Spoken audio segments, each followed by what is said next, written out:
Madame, monsieur, bonjour, ou plutôt bonsoir. L'automne est là, Halloween arrive à grands pas, et j'ai décidé de réaliser un reportage qui me trottait dans la tête depuis un moment maintenant. J'ai toujours été, depuis que je suis gamin, un grand fan de la saga Harry Potter, et donc un peu par la force des choses, j'ai toujours été un petit peu fasciné de loin par l'ésotérisme. Tu es un sorcier, Harry. Et ça tombe bien parce que depuis quelques temps maintenant, c'est un phénomène qui reprend de plus en plus d'ampleur sur Internet grâce à la vague des réseaux sociaux et j'ai voulu m'y intéresser de plus près. Du coup, je suis allé à la rencontre de Pauline, qui se fait aussi appeler l'arcaniste sur ses différents réseaux. Elle a ouvert une boutique d'ésotérisme qui s'appelle Arcane Noir à Annecy. Elle y organise plusieurs ateliers, notamment sur le tarot puisque c'est son domaine de prédilection. Et à chaque fois, les activités, elles affichent complet. Ça montre bien qu'il y a un vrai engouement autour de ce sujet. Et donc, je vous emmène avec moi à sa rencontre et pour aussi visiter sa boutique. Ça nous permettra de comprendre un peu mieux, je l'espère, cet univers. Et ça rime.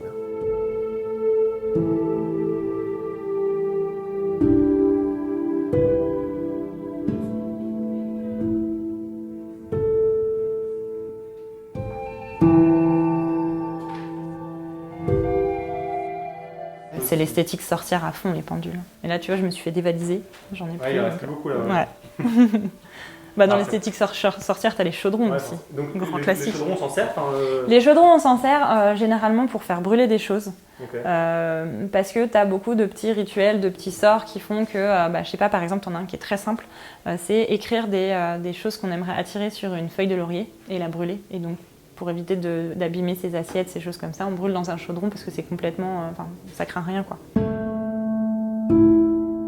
En fait, l'ésotérisme, c'est des sujets qui m'ont toujours passionnée. Je suis de la génération Charmed, Buffy et compagnie. Quand j'étais en 4e, j'écrivais des formules magiques dans mon cahier de maths parce que j'aimais pas vraiment les maths.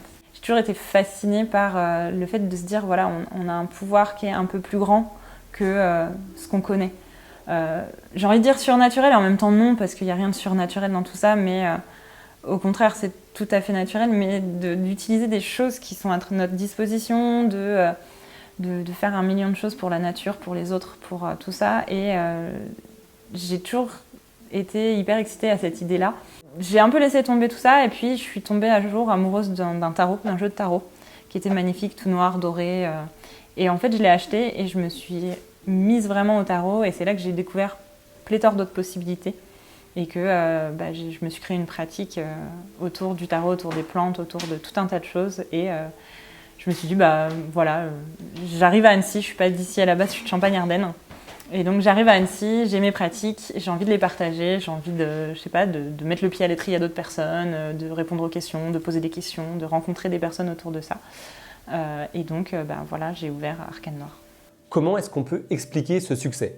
Alors les réseaux sociaux peuvent servir de caisse de résonance et forcément il peut y avoir aussi un petit côté effet de mode, mais il y a aussi un point de départ. Et d'après Pauline, ce qui a pu raviver la flamme ou tout simplement l'allumer, c'est la crise sanitaire qu'on a traversée et les différents confinements qu'on a vécus.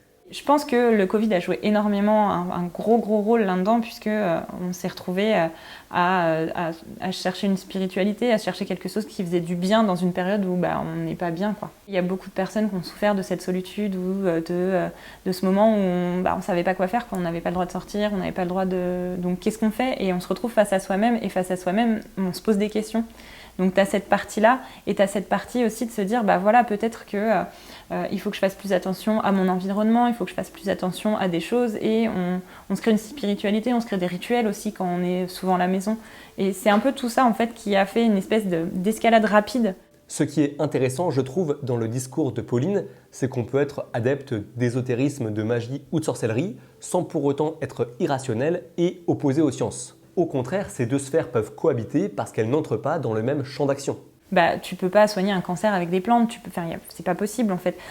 Là où on en est aujourd'hui, il y a tellement de choses qui sont faites par la médecine allopathique, qui sont géniales, qu'en fait, faut pas oublier ça, faut pas se dire non, moi je tombe dans tout l'inverse, je renie la médecine, je renie les psychologues, etc. Je vais tout soigner moi-même avec l'ésotérisme. Non, c'est pas possible en fait, c'est impossible. Moi je crois qu'il y a rien de surnaturel en fait dans ce qu'on appelle la sorcellerie, la magie, l'ésotérisme. C'est plutôt une espèce de psychologie fine, un peu épicée, avec des petites herbes dessus, quoi.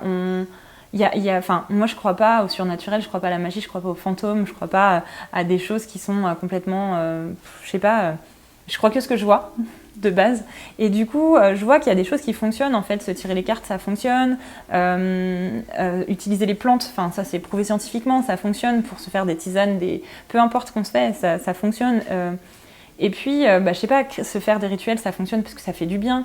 Et je pense que pour moi, la magie, la sorcellerie, l'ésotérisme de maintenant, ça tient en 3 points. Ça tient à se faire du bien à soi, faire du bien aux autres et faire du bien à la planète. Et c'est ça que j'essaye de véhiculer ici avec Arcane Noir en fait. Les potions pour moi c'est les herbes, les plantes, les huiles essentielles, les eaux florales, tout ça, en fait tout ce que tu trouves finalement en pharmacie, en parapharmacie. Et du coup tu as par exemple la tisane anxiété. Du coup, elle a dedans de la lavande, de la mélisse et de la verveine qui sont des plantes réputées être calmantes. Ouais. Et du coup, tu la mets dans ta tisane, du coup, avec à la fois l'odeur qui remonte du bain et à la fois le fait que les plantes elles viennent sur ta peau, c'est très calmant, anti-anxiété et compagnie, quoi. En fait, on peut dire que l'ésotérisme rassemble plusieurs pratiques et que le but commun, le but premier, c'est de se faire du bien, c'est de se faire plaisir, c'est de se rassurer en quelque sorte. Certains produits peuvent avoir des effets naturels qui sont prouvés, comme les tisanes. Dans la boutique, on appelle ça des potions, mais c'est pour être dans l'ambiance, dans l'atmosphère, dans l'imaginaire, mais ça reste des plantes traditionnelles qu'on peut retrouver chez un herboriste ou même dans des tisanes qu'on vend en grande surface. Il n'y a rien de sorcier là-dedans en fait. Après, bien sûr, on peut aussi avoir des pratiques qui se rapprochent plus de la superstition, avec des rituels qui peuvent permettre justement d'être des porte-bonheur, mais qui, ici, n'a jamais eu des croyances un peu particulières pour se rassurer et pour se mettre en confiance. L'important, c'est d'y croire. Sans s'en apercevoir. Si ça marche, tant mieux. Si ça marche pas, tant pis. Alors oui, ça peut faire sourire quand on entend parler de sortilèges ou de potions, parce que c'est un peu farfelu, loufoque, original, tout ce que vous voulez. Mais en même temps, il n'y a pas que ça de bizarre pour se porter chance. Trouver un trèfle à 4 feuilles, allumer un cierge à l'église, embrasser le crâne chauve de Fabien Barthez. Ce qui compte au final, c'est le résultat, même si on ne saura jamais à 100% si c'est grâce à votre petit gris-gris. Tu vois, ça peut être la base de la magie en fait, c'est de faire de la magie sans effort en se disant voilà, si je touille ma tisane dans le sens des aiguilles d'une montre, c'est pour attirer quelque chose, et dans le sens inverse, c'est pour bannir quelque chose de ma vie. J'ai des petites pierres gris-gris, comme le jaspe rouge que j'aime bien utiliser pour mettre sur mon bureau quand j'ai besoin de me concentrer sur un travail un petit peu intense, ou l'amazonite qui est une pierre de créatif. Tu vas avoir des choses, je sais pas, se faire un petit sort dans une bouteille, se faire un petit talisman, des choses comme ça, ça n'a aucune valeur scientifique, mais si ça fait du bien, c'est le plus important.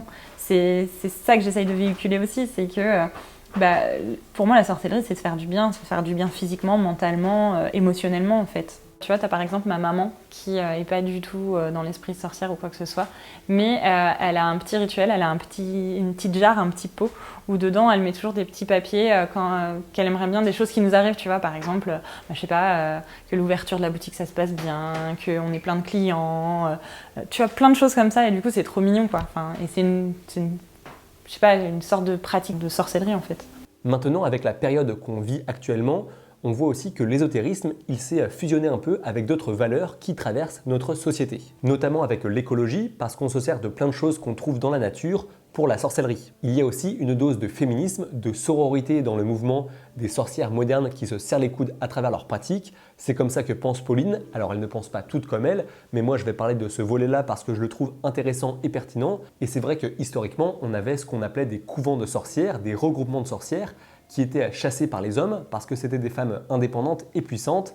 Et avec le temps, c'est devenu un véritable symbole féministe. Avec la chasse aux sorcières, le fait que c'était des personnes qui étaient indépendantes et qui prenaient soin des autres femmes du village, etc. Donc c'est grave une icône féministe. Toutes ces pratiques-là, tu peux pas les avoir si t'as pas une sorte de sororité, si t'as pas d'autres personnes avec toi qui t'entourent pour t'apprendre et à qui tu peux apprendre, etc. Et moi, j'irais même plus loin, en fait. Je suis dans une vibe très écoféministe. Donc à la fois, ça englobe à la fois l'écologie et le féminisme, parce que je crois que en fait, on peut bien vivre sur Terre que si on prend soin de soi, des autres et de la planète, comme je te disais. Et du coup, ça va encore plus loin que le féminisme, je pense. La nature, en fait, c'est elle qui nous fait grandir, c'est elle qui nous met sur Terre, qui fait qu'on peut être là, en fait, aujourd'hui. Et du coup, c'est quelque part la remercier de l'utiliser et quelque part, si on l'utilise, autant la protéger, quoi. Pauline l'a dit en interview, son cœur de métier et ce qui lui a permis de renouer avec l'ésotérisme, c'est le tarot. Et je ne parle pas du légume. Pour partager sa passion et donner quelques conseils, elle organise régulièrement des ateliers découvertes et d'initiation aux débutants. et du coup je suis allé rencontrer les participantes pour savoir comment elles s'étaient retrouvées ici. Je le propose depuis l'ouverture de la boutique parce que le tarot c'est un outil que j'utilise depuis plusieurs années déjà, qui m'a fortement aidée et j'ai envie de transmettre ça en fait, de montrer aux personnes que le tarot ça n'a rien de compliqué, ça n'a rien de complètement obscur, ça n'a rien de mystique. C'est pas, tu sais, on voit beaucoup les personnes, enfin, on imagine que les personnes qui tirent le tarot, elles ont un turban, elles ont une boule de cristal à côté, et, elles tirent les cartes dans une petite roulotte, alors ça peut arriver, mais la plupart des personnes, c'est pas du tout ça, le tarot. Moi, je l'utilise d'un point de vue développement personnel, psychologie, pour m'aider à solutionner des problèmes, à poser des questions, à défaire des blocages, des choses comme ça, à planifier un projet même. Et du coup, j'essaye de changer un peu la vision qu'on a du tarot, de la vieille cartomancienne avec ses grosses créoles qui va tirer la carte de la mort pour dire « Oh là là, il y a quelqu'un qui va mourir dans ton entourage ». Non, c'est pas du tout ça. Il y a des personnes qui l'utilisent d'un point de vue divination, mais c'est pas la majorité. Et donc ouais, l'atelier tarot est très prisé parce que je pense justement, je communique sur le fait que le tarot c'est pas compliqué et que le tarot c'est quelque chose qui peut servir au quotidien dans des prises de décision, pour se faire du bien aussi ou pour pléthore de choses. C'est vraiment le truc le plus simple de l'univers. Je vais vous apprendre à taper dans votre intuition et à apprendre des choses, à étudier les cartes le plus simplement du monde. Règle numéro 1, ne pas réfléchir. Des fois, on se prend la tête sur une carte, on va chercher des trucs hyper loin et tout, alors que c'est très simple. Règle numéro 2, étudiez, pratiquez autant que possible.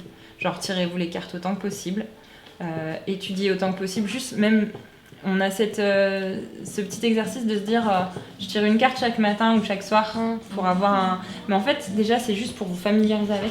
Moi, je suis dans le domaine médical et du coup, tout ce qui est toucher, émotion et tout ça, c'est des choses qui me parlent et du coup, ça me parlait aussi. Moi, c'est un peu le côté mystique en fait. Ça m'a donné envie d'en connaître plus, sachant que je suis assez sensible. Et enfin voilà, ces cartes me parlent en fait, et donc j'avais vraiment envie d'en savoir plus en fait, comment tirer les cartes, comment ça pourrait m'apporter quelque chose dans ma vie en fait.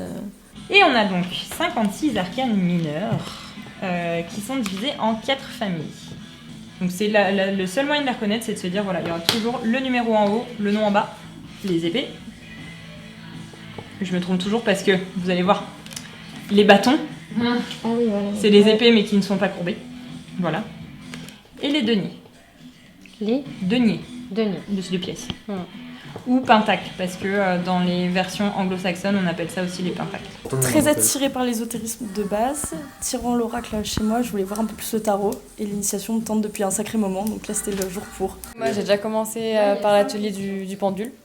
Et du coup j'ai bien aimé, donc j'ai voulu tester le tarot. J'étudie déjà ça chez moi. Et du coup je voulais approfondir. Moi je tire l'oracle depuis longtemps. Et en fait, comme j'ai confiance dans ce que fait Pauline, j'avais envie qu'elle m'apprenne le tarot. Tout simplement. Pratique en plus du coup que tu Ouais, j'aimerais m'y mettre pour aller un peu plus loin dans tout ça. Et c'est vraiment le fait d'avoir confiance en Pauline qui m'a amenée ici, quoi. Les boutiques comme Arcane Noir se multiplient en France, les comptes sur les réseaux comme celui de Pauline également. Faut pas se mentir, il y a une vraie tendance. Alors forcément, ça va un peu s'essouffler avec le temps, notamment sur les réseaux, mais je pense qu'il y a également une partie qui va perdurer parce qu'il y a des valeurs qui sont importantes pour certaines personnes. Si ça permet à certains de se sentir bien, de se rassurer, de se mettre en confiance, c'est l'essentiel. Et puis, vous l'avez vu avec Pauline, et c'était important pour moi de le montrer également, c'est pas parce qu'on pratique l'ésotérisme ou qu'on est adepte de ce genre de pratique qu'on est opposé aux sciences, qu'on est opposé au progrès, qu'on est opposé au pragmatisme. Je ne sais pas ce que vous en avez pensé en voyant le reportage, mais je trouve que Pauline a un discours sensé et elle arrive à avoir du recul justement sur le succès de l'ésotérisme et sur les pratiques actuelles. Merci à elle d'avoir accepté l'invitation, d'avoir joué le jeu et de m'avoir fait confiance par la force des choses. N'hésitez pas à aller suivre l'actualité de la boutique Arcane Noir et tout le travail que fait Pauline sur son compte également. Je vous mets tous les liens en description. J'espère en tout cas que le reportage vous a plu. Si c'est le cas, pensez à vous abonner à la chaîne, à liker, commenter et partager la vidéo. Nous, on se retrouve très bientôt. D'ici là, portez-vous bien et tenez-vous informés. Ciao. Un chat de sorcière pour la vidéo. Attention à pas te brûler.